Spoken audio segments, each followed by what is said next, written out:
Naging proud nga ang mga Filipino fans sa naging performance na ipinakita ng Gilas laban dito sa powerhouse team ng Dominican Republic.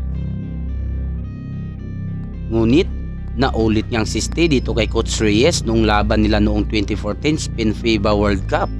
Pareho nga ang naging sistema sa laban dito sa Dominican Republic noong makalaban ng Gilas ang Argentina at Croatia.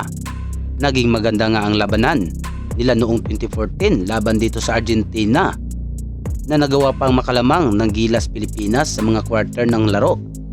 Kita nga sa laro nang mahirapan itong bigman ng Argentina na si Escola laban kay Junmar Fajardo.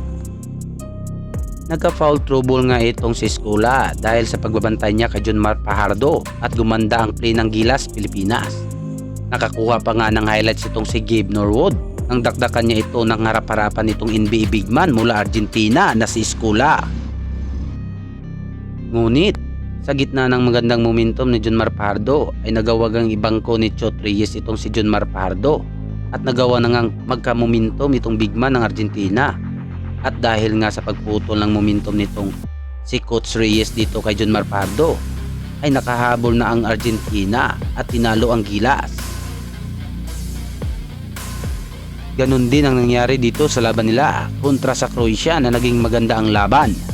Ngunit bigo pa rin itong si Chot Reyes. Nagawa ng solusyon o kaya'y paghingi ng timeout upang maputol ang momentum ng kalaban. Halata nga ng mga Pinoy itong sistema ni Chot Reyes na walang magandang sistema pagdating sa mga crucial na minuto.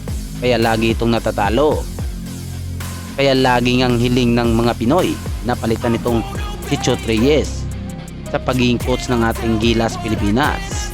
Dasal nga na ngayon ng mga tagahanga ng Gilas ay magkaroon ng magandang sistema at consistent sa laro itong Gilas sa pamumuno ni Chot Reyes upang makapasok ang Pilipinas ngayong paparating na FIBA Olympics sa susunod na taon.